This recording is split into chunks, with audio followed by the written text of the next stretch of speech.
जनतेचा अधिकार नामात जाणीव हक्काचे या न्यूज चॅनल मध्ये आपले स्वागत आहे। आमदनी 98, खर्चा रुपया, सर्कसकडे प्रेक्षकांची पाठ।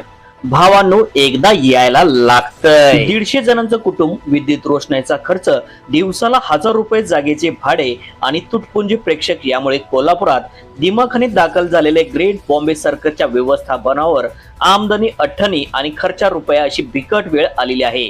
सध्या कोल्हापुरात ग्रेट बॉम्बे सर्कस दिमाखात दाखल झाली आहे। रोज दुपारी 2 शो, त्यामध्ये 4:30 ते 7 आणि सायंकाळी 7:30 ते 10:30 वाजेपर्यंत ग्रेट बॉम्बे सर्कसची शो दर्शकांसाठी ठेवले आहे। रविवारी एकूण 3 शो असतात। असे असले तरी या सजीव कलेला प्रेक्षकांनी दाद देण्याऐवजी पाठ फिरवल्याने दिवसा 16,000 रुपये भाडे भागवतानाच व्यवस्थापनाची नाकेनऊ आलेले आहेत। कोल्हापूर महापालिकेच्या हद्दीत या सर्कशीचा लवाजमा असल्याने शासनाने याचा आर्थिक भार उचलून ही कला जिवंत राहण्यासाठी सिंहाचा वाटा उचलण्याची गरज आहे, असे मत सर्कस प्रेमी मधून व्यक्त होत आहे।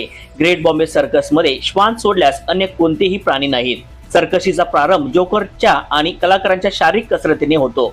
विद्युत रोषणाईमध्ये या कलाकारीला अधिक सुंदर रूप येते। सर्कशीतील कलाकार देखील आपल्या कसरतीला टाळाची दाद मिळावी या अपेक्षेने खुर्च्याकडे पाहतात, मात्र त्यांचा भ्रमनिराश होतो।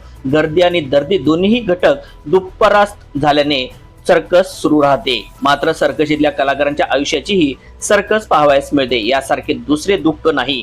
ग्रेट बॉम्बे सर्कस मध्ये Africa, Ethiopia, Italian, Ecuador, Nepal अशा विविध देशातील युवक युवती आहेत। आपल्या देश सोडून घर प्रजनासाठी कलाकारांनी सर्कस हा प्रांत निवडला। एखाद्या ऑलिम्पिक वीरासह लाजवेल असे कौशल्य इथे पाहावयास मिळते। मात्र कला आणि कलाकार जगण्यासाठी करवीर पंचक्रोशीतील हौशी लोकांनी किमान एकदा सर्कस पाहण्यासाठी यावे अशी अपेक्षा ग्रेट बॉम्बे सर्कसच्या व्यवस्थापनाने केली आहे। तेव्हा भावांनो, एकदा यायला लागतंय। न्यूज चॅनल नेटवर्क सह जनतेचा अधिकार नामात जाणीव हक्काची या न्यूज चॅनल मध्ये आपले स्वागत आहे। जाहिराती व बातमीसाठी आजच न्यूज चॅनलशी संपर्क साधा 80 87 820 897।